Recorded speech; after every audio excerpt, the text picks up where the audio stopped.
That side just made it live. So did my saying that side just made it live, made it live. And me laughing at both of you is making it live. So you're saying everybody can hear us right now? Correct. Great. No, not VCCPS, VCCPA.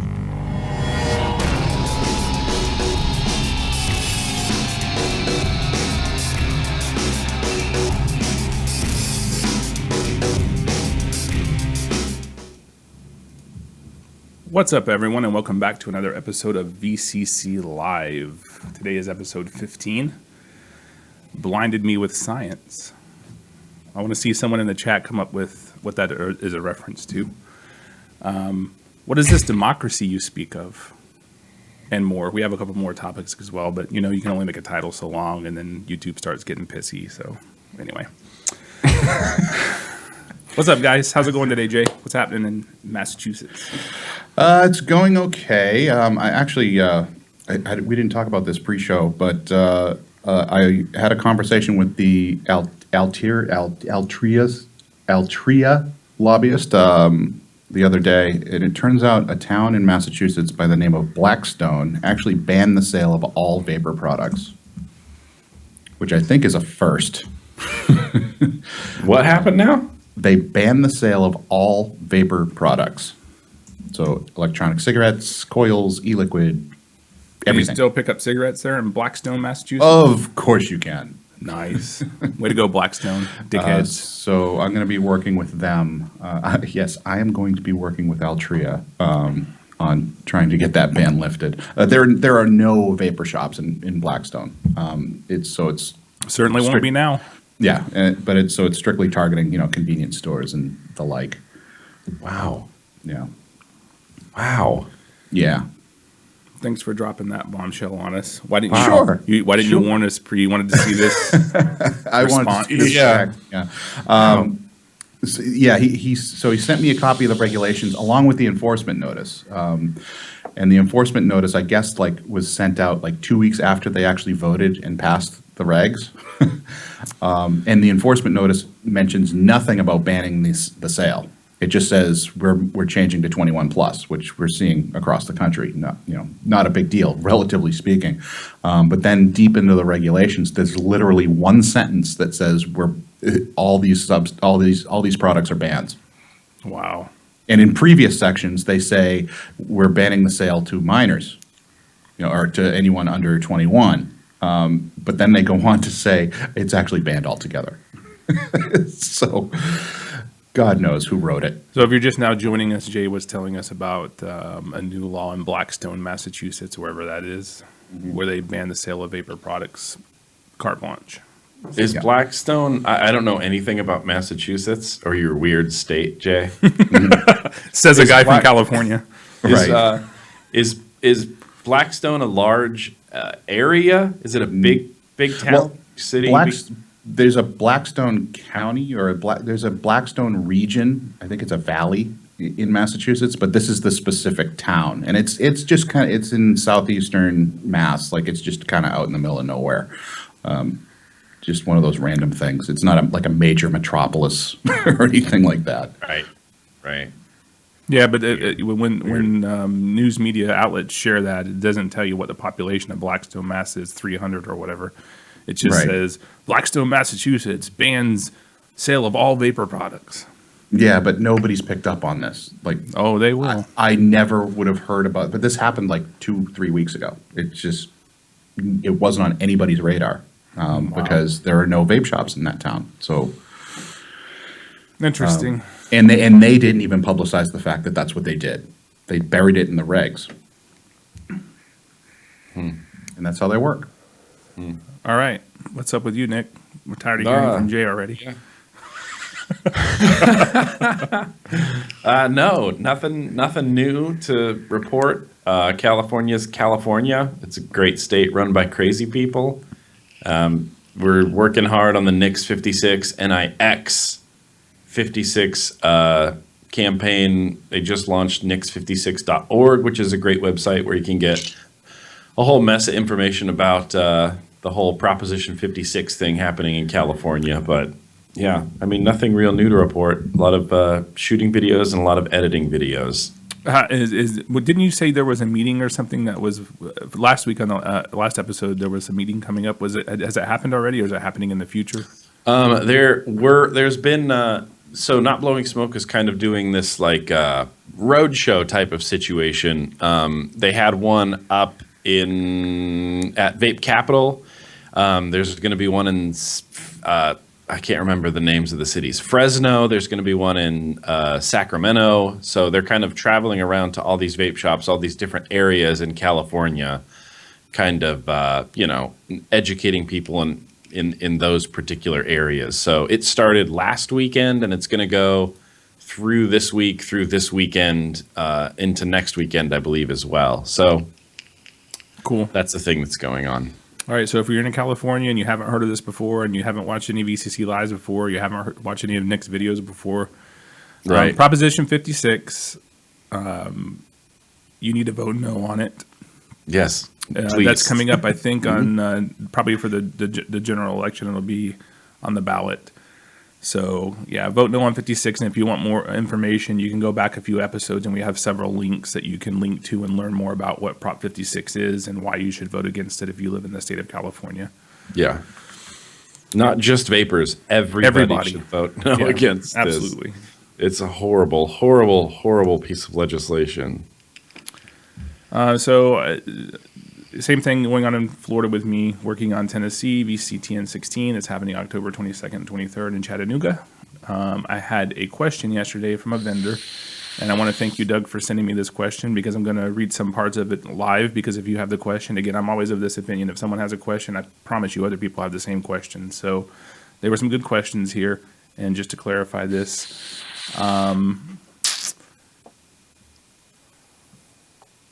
he said that I had mentioned in an episode, and I think it was maybe misinterpreted, maybe talking about PA and not talking about Tennessee, that there were some vendors backing out of Tennessee.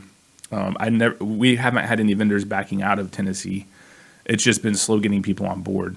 Mm-hmm. This past week has been a little bit better vendor-wise. We still need some sponsors. So if anyone's watching and you're interested, send me an email, admin@vapingcc.com. We have a co-sponsorship still available too for a company, any great company that wants to message me about that. But no, we haven't had anyone back out of the Tennessee event. It's just been slow rolling, getting it going. So hopefully it keeps picking up steam over the next couple of weeks. And then there was a question again about the sampling fee, and I thought I had explained that, and maybe he just didn't catch that episode or that post that I posted on Facebook. So again, I'll say it really quickly. VCC will charge a $15 sampling fee to meet the FDA's requirement that there are no free samples post August 8th. We do not have an entrance fee for the event, but the sampling fee VCC will charge at the door. When we card everyone to make sure you're over the age of 18, you'll get a wristband. All the vendors inside of the event will see the wristband and know that you're over the age of 18 and that you've already paid your sampling fee. And that sampling fee is $15, and it's for both days, not each day, but $15 one-time fee for both days. And you can, as long as you keep the wristband on, you can come back on Sunday if you want to as well for the consumer session, the B2C session. And obviously all the B2B participants it doesn't apply to. So if you have a B2B lanyard, or if you're an exhibitor, that doesn't apply to you. So hopefully that's clear. Makes sense. Makes sense. And that's the couple of points that I wanted to bring up about that. So, yeah, that's what's been going on here in Florida and with VCC, with myself. So, Well, we already have a couple of questions in chat, Okay. just so we don't get lost later on. Sure. First question is, for sites that don't have age verification, do you think they will be targeted? And actually, I think we're going to touch on that in a little bit.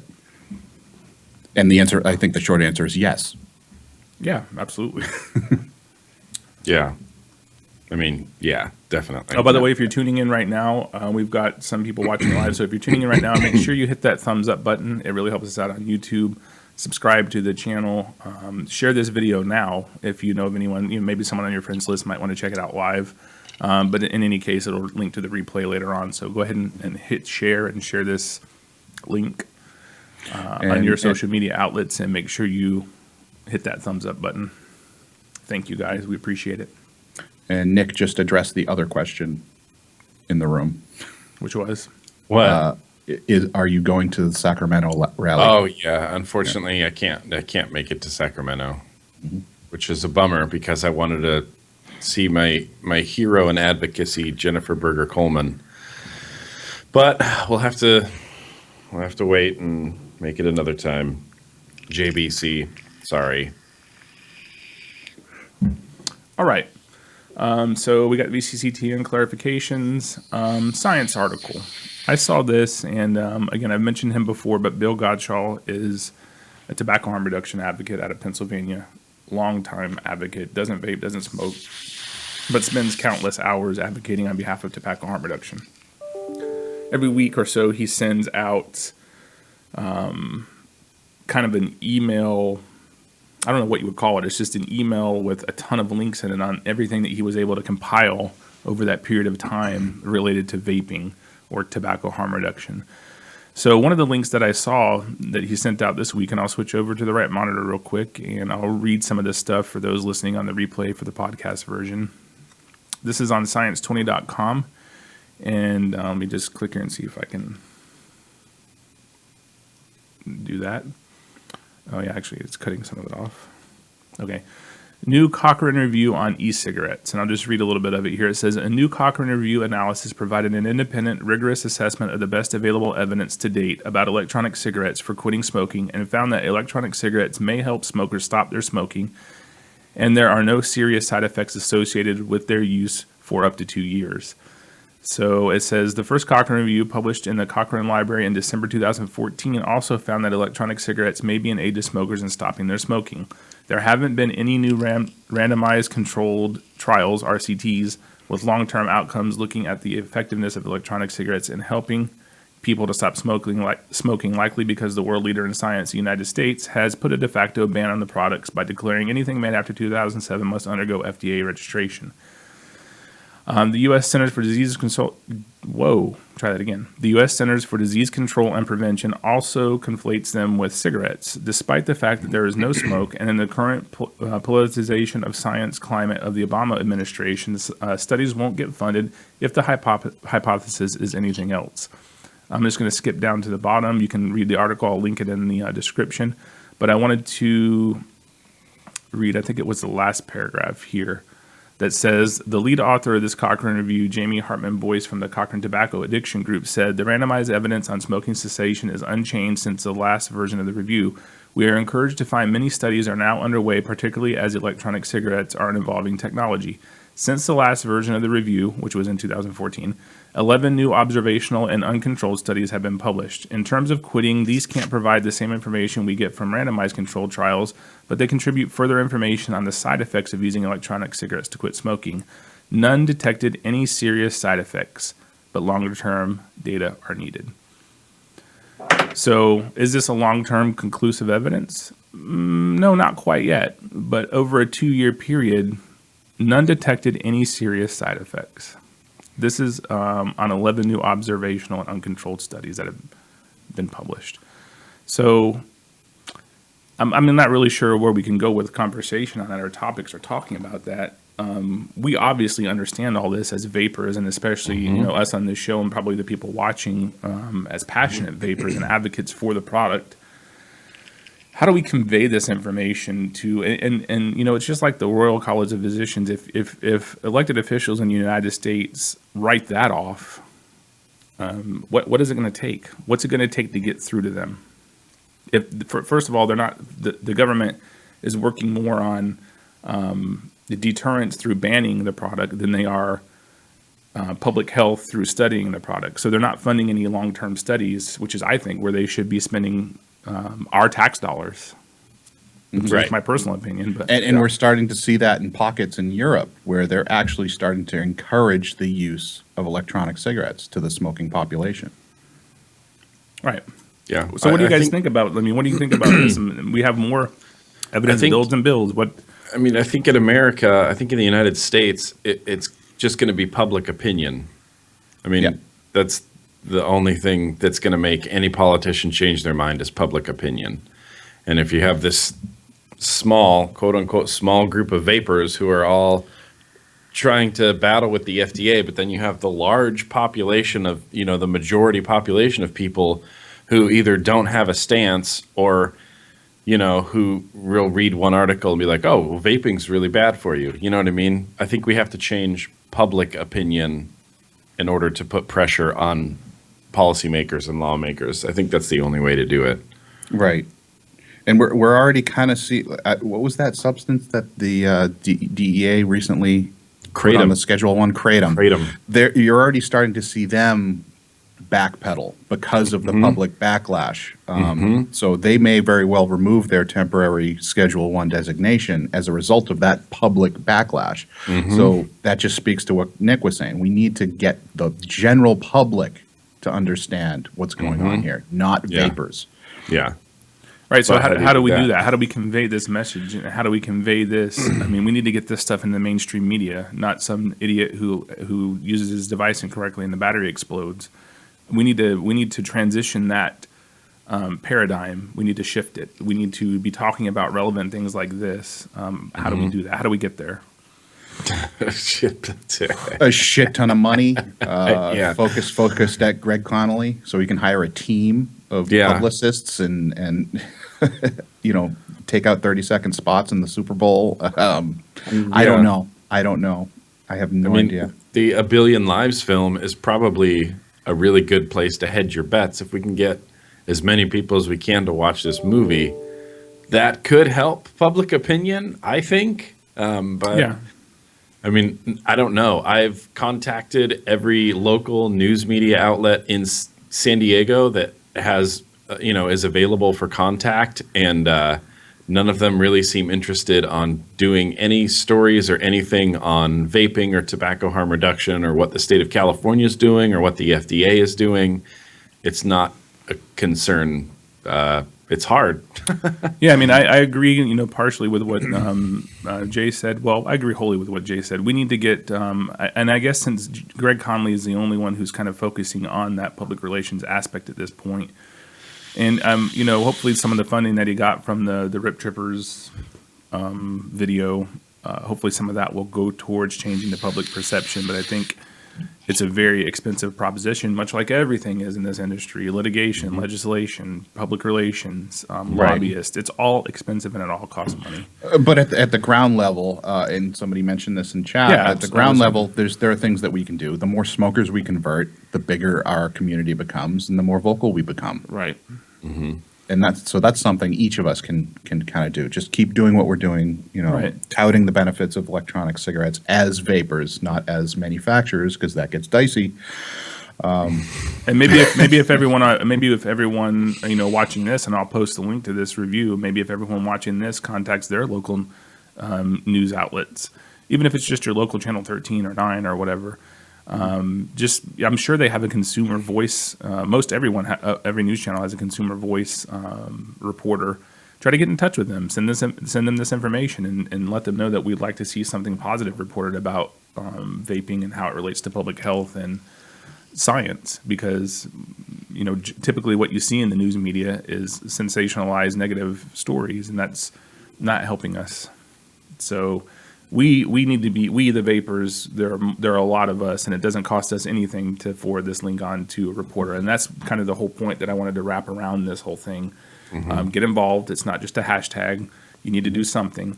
This is something very simple you can do. So when you come across something like this that's positive, and it's not just someone saying, oh, well, I personally think that vaping is better than smoking. It's safer. It's not harmful, whatever.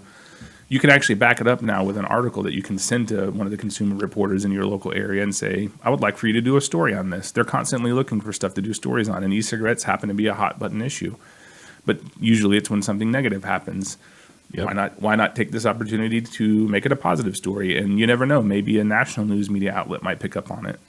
So, yeah. Well, NBC? What's the peacock? NBC? Yeah. Okay. NBC. The more you know. Yeah, NBC just did.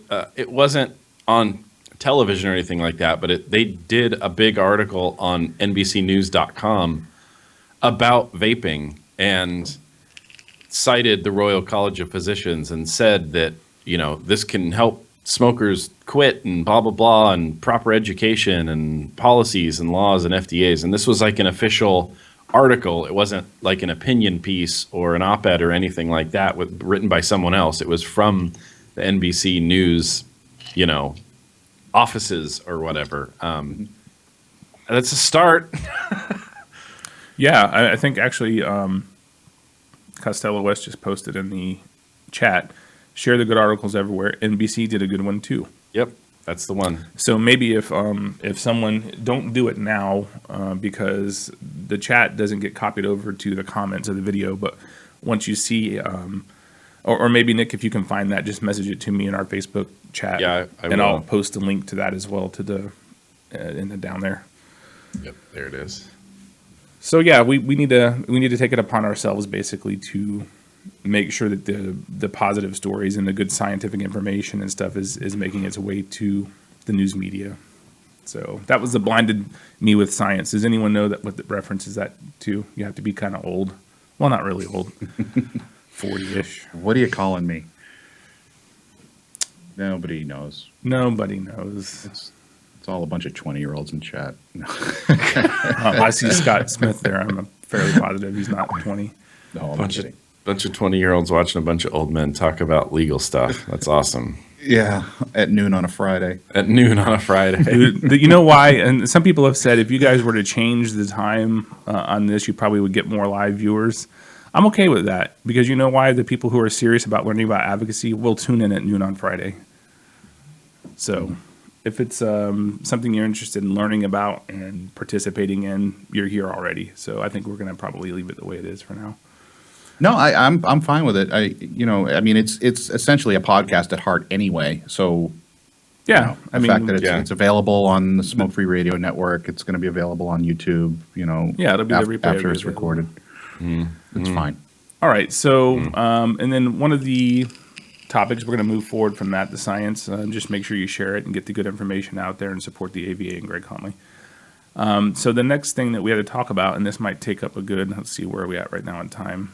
Yeah, probably for the next 15, 20 minutes, we'll probably spend some time on this. And this was an idea that sometimes I'm just sitting there and ideas hit me and I think something and I post about it. So I did that last night, pretty late. It was like 12:15, I think, Eastern time, AM. The basis of the thought was, what has happened to our expectation of representation and democracy in the United States? So I posted this post here, and I'll go to the right monitor real quick on Facebook, and I'll read it again for those who are listening on the replay on the podcast version. Thinking about this just now, and I can't wrap my head around it. I don't remember a time in my life when Americans didn't complain about governmental intrusion into their personal lives and infringing on liberty. When I was a kid, liberals hated Reagan. That carried over to Bush. Then conservatives hated Clinton. Then liberals hated Bush again. Then conservatives hated Obama. And throughout all that, everyone hated Congress, regardless of which party was in power. And it makes me wonder, why is it so difficult for our elected representatives to carry out the will of their constituents? It's a very simple job if you think about it. I know we have an imperfect system in the U.S., and it's still better than many countries around the world. But when did we, the people, settle for better than most instead of striving to perfect the idea of democracy? So I guess I'll kind of clarify my thoughts on that a little bit. It's almost like we have, sure, our founding fathers instituted democracy, and that was great. Toast to them with my aloe drink. Toast to them. Great job. But what have we let it become over the past 200 years? It's like as our rights and liberties get eroded away little by little, we become more accepting of it, and it's just getting gradually worse and worse. So where are we going to be in 100 years? What are we teaching our kids and the future generations about democracy and life in the United States? That it's okay for the government to overstep their bounds and overreach and just take a little bit of your liberty, and by the time our generation is dead, they have a lot less liberty than we had when we were first born. And then, it keeps carrying on over generations. And that's not the idea of democracy. So I just wanted to kind of pose that question to people out there. And we had some good comments, actually. I might switch back over. One of them was by Jay. We had some good comments. Of course, money and... Good job, Jay. I did good. Natalie Wooten had a good response as well. She believes there's many reasons it's difficult for our elected officials to carry out the will of their constituents. It goes against their own personal agenda. That's true.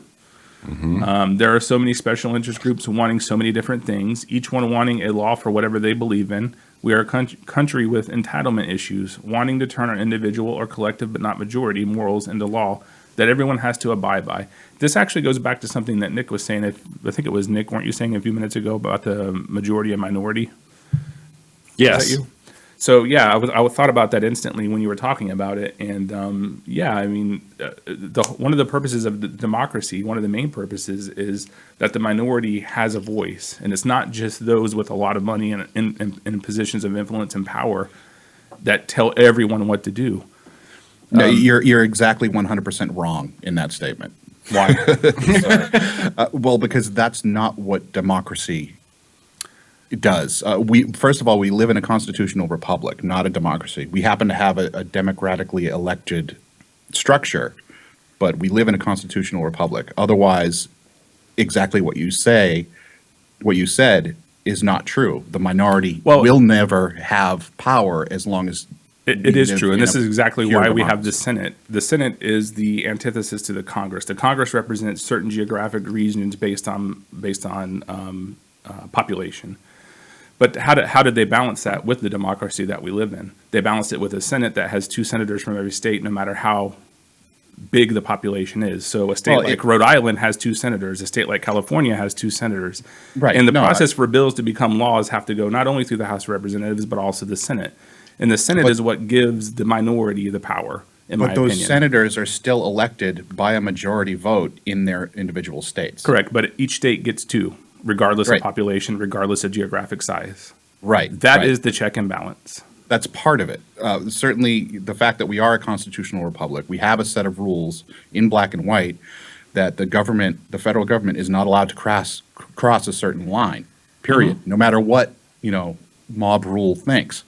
That's the ultimate check and balance. Unfortunately, it's all but ignored at this point. I'm going to switch back over here. Yeah, I do think that's the purpose of, that's the purpose of our government. That's the purpose of democracy. And if you go back and read, I didn't remember the guy's name that was the father of democracy. It was a Greek guy from a long time ago. But anyway, their whole purpose was to give everyone, including the poor people, the common people, rights and a voice. No, I agree. I agree. Yeah, in that respect. This thing starts with a C. I can't remember it right now. But anyway, so she says, continuing on with Natalie's thought, I honestly believe that the loudest ones with the deepest pockets are the only ones who get past the near constant noise of the masses and into the ear and good graces of politicians. So, yeah, I think what started out as a pure idea with our founding fathers when they were deciding on what form of government to implement in the United States has become corrupt. And why is that? Because human beings will be human beings. Mm-hmm. That's exactly what it is. It's easy for one guy who's in power or a group of people that have some sort of power. Oh, we lost audio. We lost your audio, Nick. I did see that he mouthed, "Oh shit." Did your belly hit the cough box? Cough button? Oh no. Uh-oh. Hey, hum us some music real quick, Jay.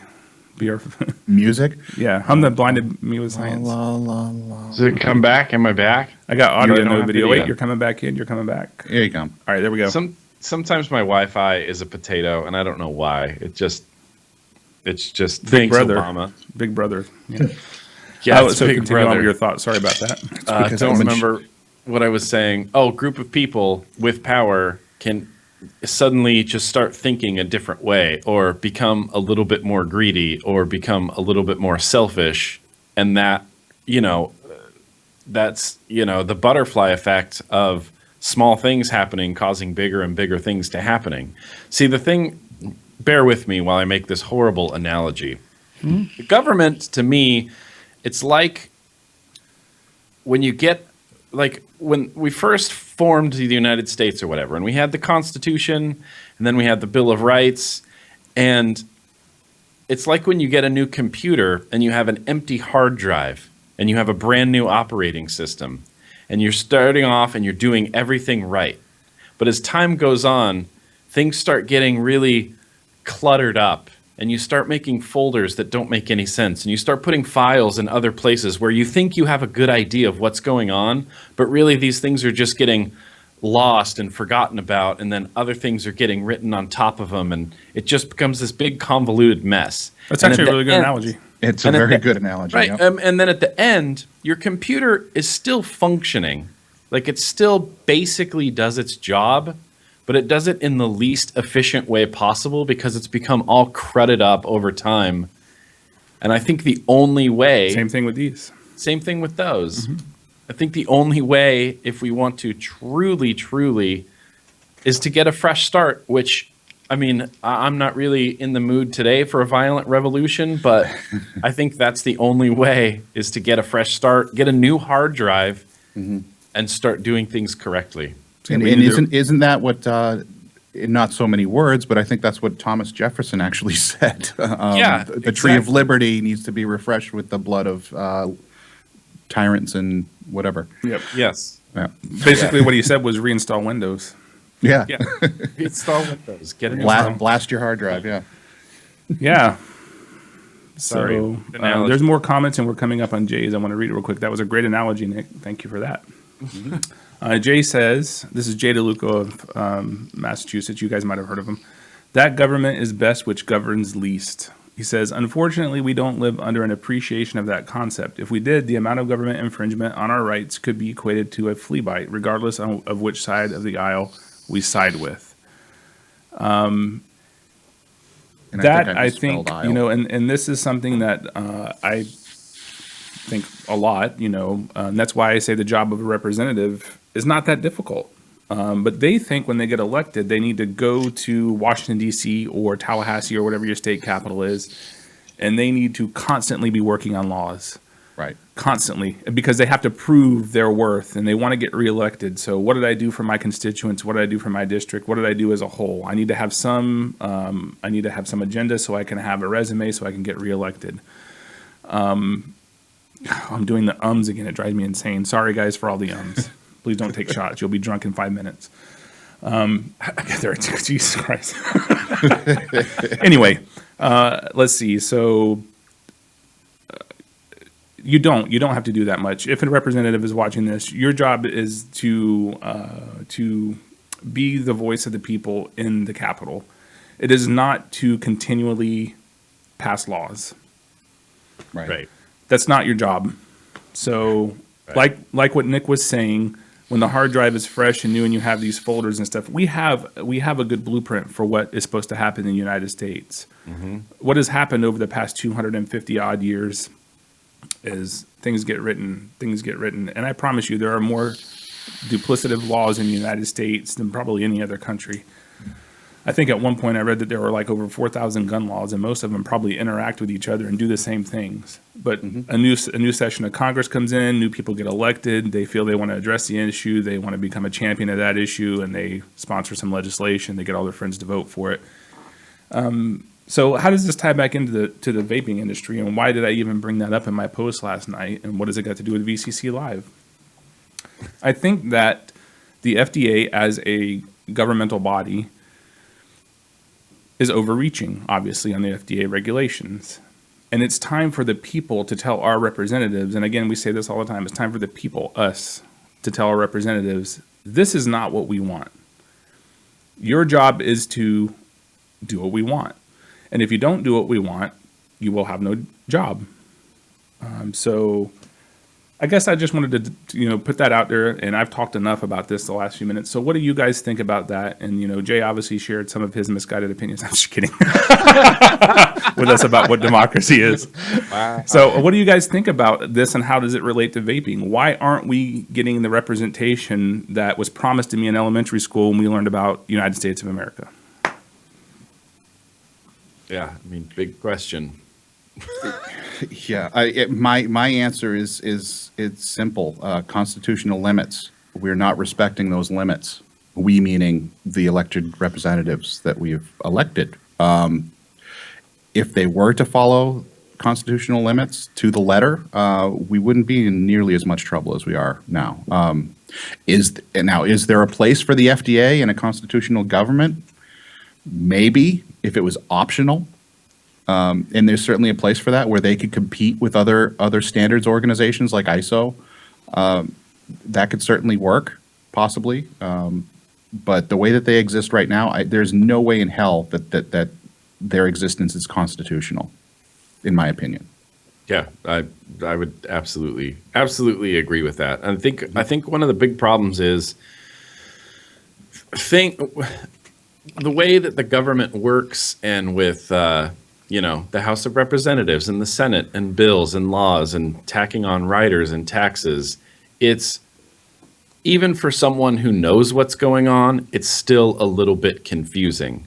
So to the normal, everyday guy who's just trying to put food on the family, or put food on the family, put food on the table for his family, it's even more confusing. And so I think the tendency of people is to I'll just leave that to the people who know what's going on, and they don't bother getting involved, and they don't bother reading about what's happening in their state or learning about what's happening in their state. And I guarantee you the majority of people in California, they don't know what Prop 56 is. They don't know what it's going to do. They just see, tobacco tax hike? Sure. And that's where it'll end. Yeah, and they're not going to make a move until somebody makes it illegal for them to put food on their family. Yeah. Yes. Which I'm sure the FDA is already working on. Yes. Yeah, People don't make a move until something affects them directly. And by then, it's usually too late. Yeah, it's always too late. It's not usually too late. It's always too late. Yep. So, yeah. Get involved is more than just a hashtag, guys, and it's more than just about vaping. I think if all of us were involved and knew our locally elected officials and our state elected officials and federally elected officials on a first name basis, and they knew who you were, that's the way it was intended to be. And not just about, vaping. There are a myriad of other laws. And why do we discuss politics? Why is politics even a thing? Politics controls every aspect of your life. Everything that you do. And that's why when people say, I really don't like politics, like what Nick was saying, I'll just, let other people worry about that. Wrong answer completely. In the United States of America, you are the government. You're the government. And when you let other people take that power, even if it's a little bit at a time, eventually you're not the government anymore. It's not a government of the people, by the people, and for the people. It's a government of the government, by the government, and for the government. And that's what we're letting it become. And it's not just about vaping, ladies and gentlemen. I mean, it's about everything that we do in our lives, from, in New York when they were trying to in New York City when they were trying to pass this, or did pass it, but I think it eventually got overturned. You can't buy big sodas. Right. Yeah. I mean, he became the laughing stock of the country when he did that too. But he soldiered on. Right. And it wasn't until the courts got involved that it got overturned. But that's the kind of stuff that I'm talking about. The government, there's a certain set thing, list of things that the government in the Constitution, the federal government anyway, was given to do. And then it says, all else is reserved for the people in the states.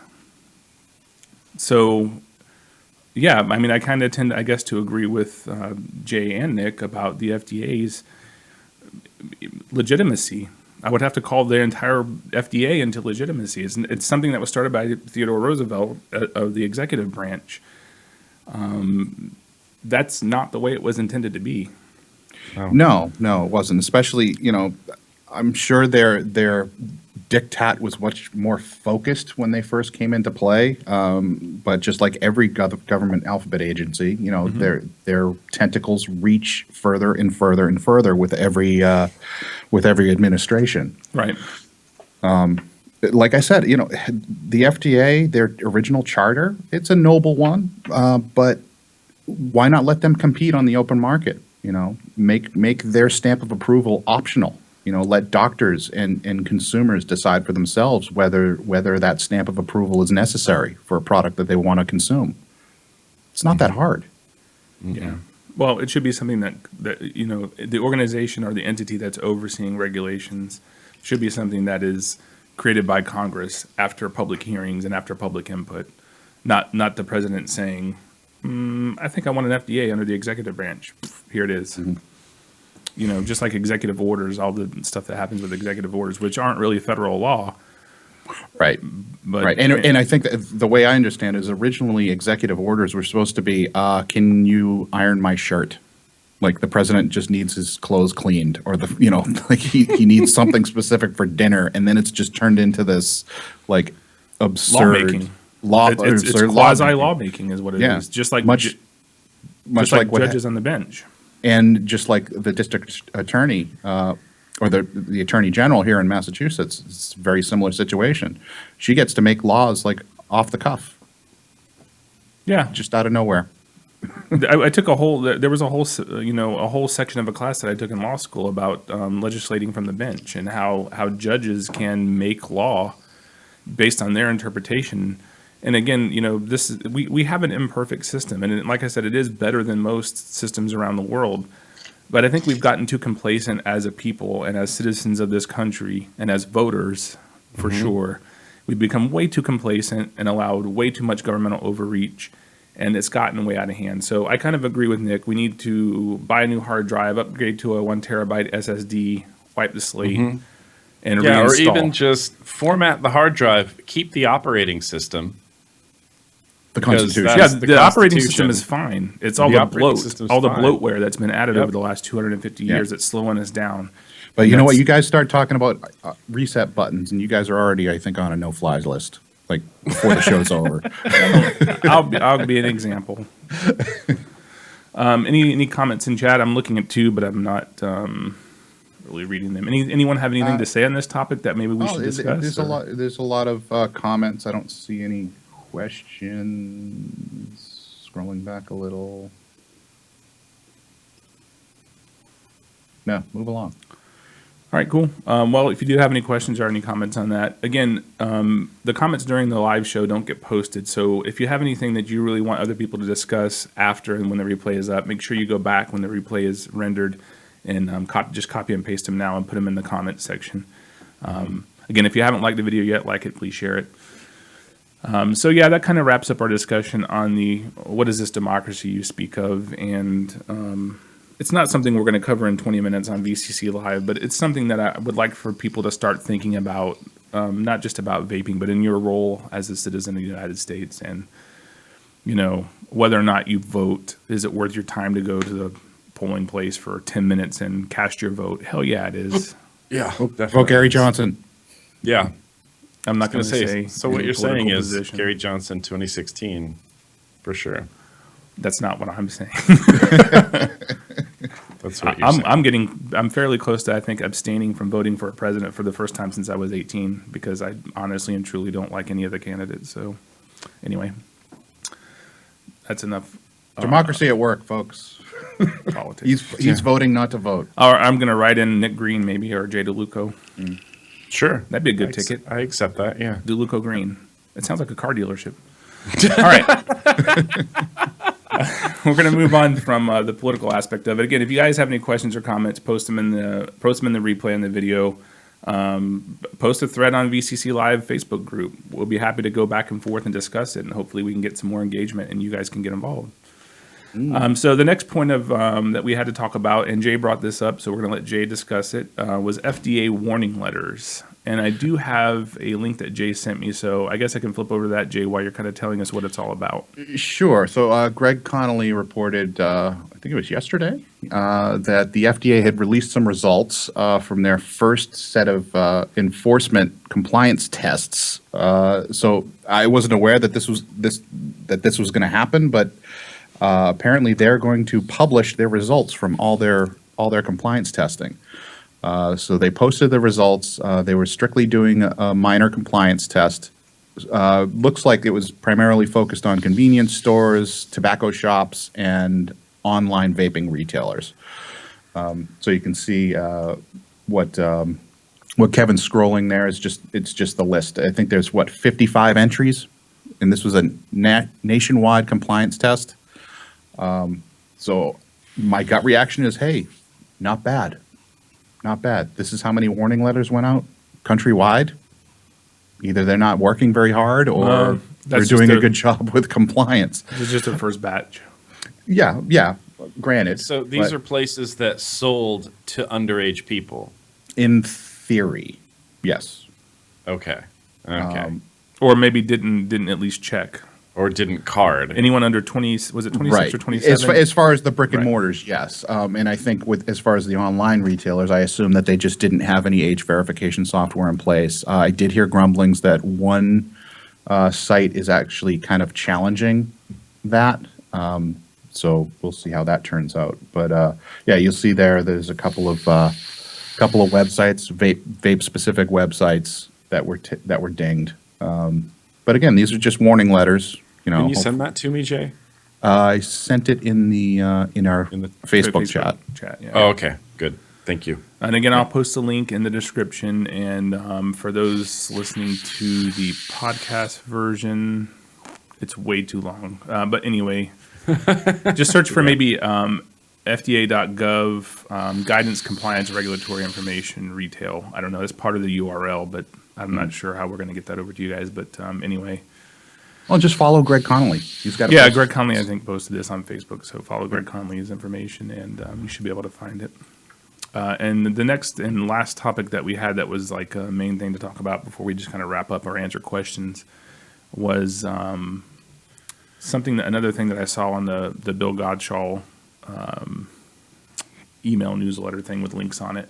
And I had not heard of this. It was dated September 2nd, and about 30 minutes before we went live, I messaged Alex Clark, but apparently he's not in front of a computer or device where he can answer me right now. I wanted to get a comment from him on it. But this is posted on the Vaping Advocate magazine's website. It's just a very short snippet, and I haven't seen this before, so I wanted to see if anyone else had seen this or knows anything about it. It says, DOT sued by CASSATT. You can see the web link there, Vaping Advocate. It's up at the top. And again, I'll post this link. CASSATT, along with the Competitive Enterprise Institute, CEI, a nonprofit public think tank, has filed a lawsuit against the Department of Transportation for their May 2016 ruling that banned passengers from packing e-cigarettes or components and luggage on airplanes. Filed in the U.S. Court of Appeals for the District of Columbia, CASSATT is basing their lawsuit on government overreach. Have either of you or anyone in the chat, have you guys heard of this? I remember the whole hoopla about this, and you can no longer put batteries or mods with batteries in them on checked baggage. You can, take it carry on only and stuff like that. But I hadn't heard that CASSATT and the CEI was suing them, the DOT. I didn't know about the lawsuit. There was a thing a while back where the FAA was trying to ban batteries and e-cig batteries from carry-on bags as well. Right, but that ended up dying. Yeah, that ended up dying. So I don't know what this is in regards to. Okay, well, I just wanted to put that out there. Maybe we can get it. We'll have a comment from Alex, and maybe we'll follow up on it next week and see what it's about, and maybe he can give us some more information or about what's going on. Yeah, with that. All right, well, that was all the main topics that we had. Unless you guys have anything else, we'll look at some of the questions and comments, or maybe find out what's going on in chat and discuss that for a few minutes. Sure. Bill Tarling asks, any thoughts on the FDA youth selling crackdown press release, which is what we were just talking about, making sure they included that it was flavors enticing the youth that vape companies were trying to push on kids. So I think what he's referring to is that they actually listed the product, including the flavor, in that list. So what product the FDA narcs attempted to buy. And certainly they were all, goofy names, goofy juice names, and I'm sure that was by design. Do we have any comments on that? I think I just made the comment for us. Yeah. Just with the rolling of my eyes. Yeah. Yeah. I mean, it just makes it more and more clear, everything we see from the FDA, that they don't have a true intention to protect public health. Their intention is to destroy vaping. Yeah, their intention is to enforce these rules that they made up. Right. That's their only agenda. and to gain public public trust in doing so. Correct. To make us look like a bunch of morons, Right. while making themselves look like, we're the consummate And professionals. if you get down to the root of why, psychologically, why they're doing this, they all have high-paying jobs or decent government jobs with great benefits. Again, just like representatives and senators and the people who are elected who feel the need to pass legislation so that they can continue to get voted into office and get their $200,000 a year plus federal health insurance and federal retirement plan. Why are these people doing this? They're creating work for themselves so they can continue on in their job and hopefully get a good retirement. That's my personal opinion. I don't know if that's true or not, but that's what I think. I mean, why else would you create bullshit where there is none, and other than trying to establish job security? Yeah. That's pretty much what I think that it boils down to with the FDA.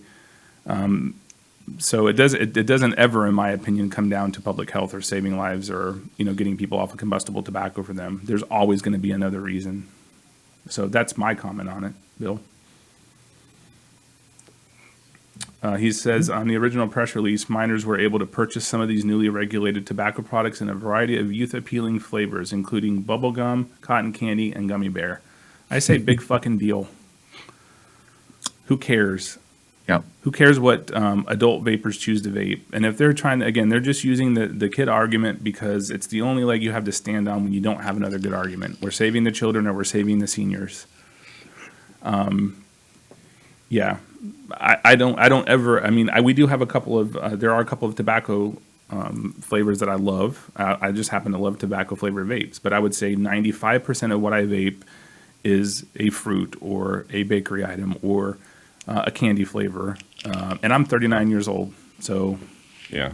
You still like gummy bears, Kevin? And I've never 39? vaped a gummy bear flavor, but I did a couple okay. years ago when I started. There was a Swedish Fish, which I didn't know what Swedish Fish were. I guess they're like a little gummy candy. Have you heard of them before?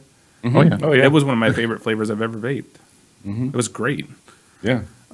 So yeah, I say it's ridiculous the amount and the amount of excuses and the level to which the FDA is willing to carry them to prove a hollow point.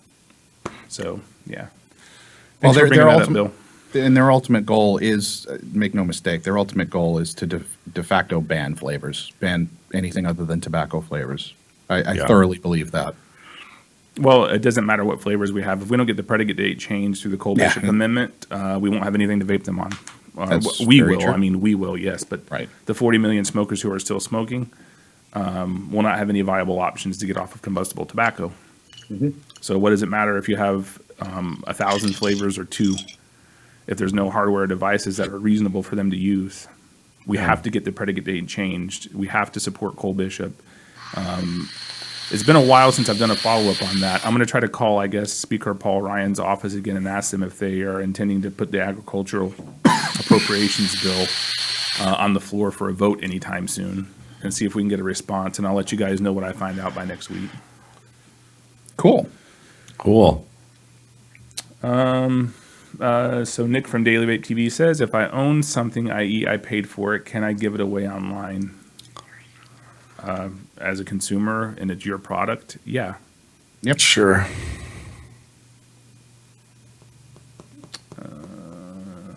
Okay. Yeah, I don't really see anything else in the chat, just some good conversation. So I guess we'll end it there. We're a few minutes early, but not a huge deal. Yeah. If you like the video, please remember to hit the like button. Please share the link.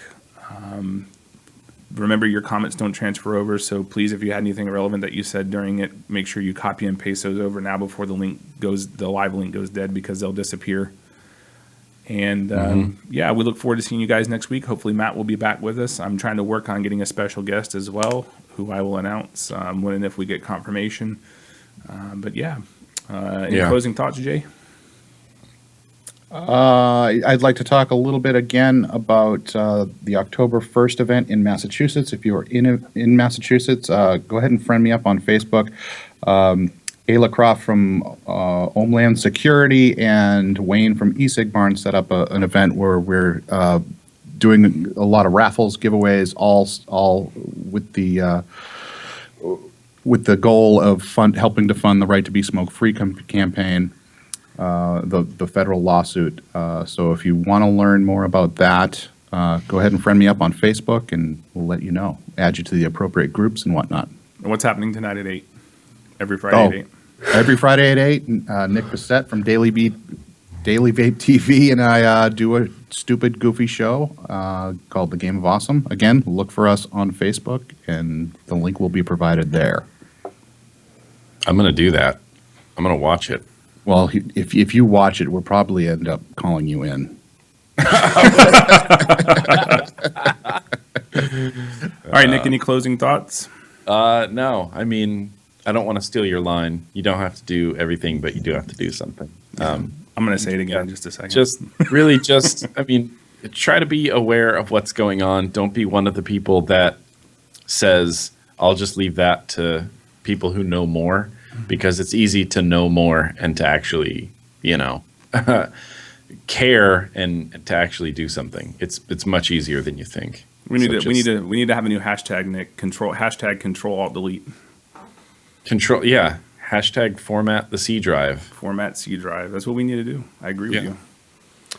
Very cool. All right, well, check out Nick's videos. Not that anyone watching here does subscribe to Nick already, but he's got a Tuesday vlog, Tuesday Bro Tuesday, and then the regular Thursday vlog that he does for a long time now. Yeah. And for me, closing thoughts, if you're a vendor and you're watching, or if you know anyone who wants to attend VCTN, we definitely need more vendors and sponsors on board. We're looking for a co-sponsor. Just going to shamelessly plug that right now. So have anyone get in touch with me, admin@vapingcc.com. Thanks for tuning in. Thanks for watching. Thanks for sharing. Thanks for liking. We appreciate it. I mean, we wouldn't do the show, obviously, if there was no one interested in what we're having to put out there. So we appreciate you guys very much for tuning in. We appreciate the commentary and the discussion during the live show, and we appreciate the comments after. So, that's it. Remember, you don't have to do everything. You do have to do something. Get involved.